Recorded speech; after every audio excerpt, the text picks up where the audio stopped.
let's talk about starting up business. Okay. One of my favorite topics. One of my two favorite topics. Okay.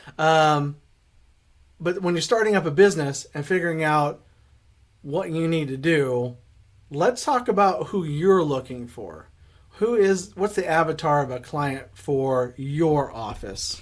Right. And so the perfect person is really anyone that's needing assistance with their business. So whether that is someone starting a business from the very beginning, just has an inkling of an idea and they're curious about, is this even feasible for me? Right. We can walk them down that feasibility path all the way to operating their business more efficiently and effectively, to the end where we call it like cradle to grave, the grave where you're selling your business and you're done with it now. So we can help them sell their business as well.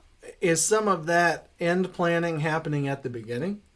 It should be. Yeah. Yeah. Ideally, it should be one of those things that you have the end in mind before you begin. Right. Kind of like what's that? Covey? Franklin Covey. I couldn't think of the word for a second. Right. Yes. Have the end in mind. So yes, they definitely should be thinking ahead, because when you do go to sell a business, they look at tax returns from the last 2 to 3 years to see a trend, 3 years. Right. So you need to have that plan in place several years in advance.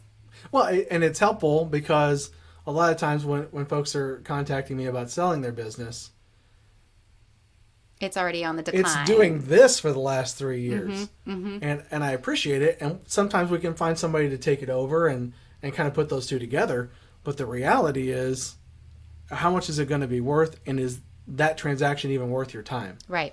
Because don't forget, they're going to ask you to kind of hang around and pay attention, and you're going to want to because they owe you some money. Yes, exactly. So the way that those kinds of deals get put together, if you haven't done the plan right, I mean, nobody plans for their family to get sick. Sure. And nobody plans for all. I get that. But if you had a plan to end the business anyway, we can accelerate it. And you're still going to be in good shape. You can still get money out. You can still vacation and do the things that you want to do. And yes, they definitely should have that plan in place. Yes. When you're putting together a business plan, hopefully when you're getting your business started, you're putting together a business plan. We're laughing because you know who you are.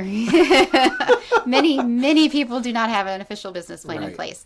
But if they do, part of that plan is the management section. Yes. And the management section talks about who is going to be in charge. And if you already have that person identified, even better, and that goes in your plan. Yeah. Now, plans can change over time and are meant to change and should change Sure. as time goes on. But for the first few years, you should have a plan, work the plan. Right. You have to have a best guess. Yes. And when you have a best guess, you end up being more fundable.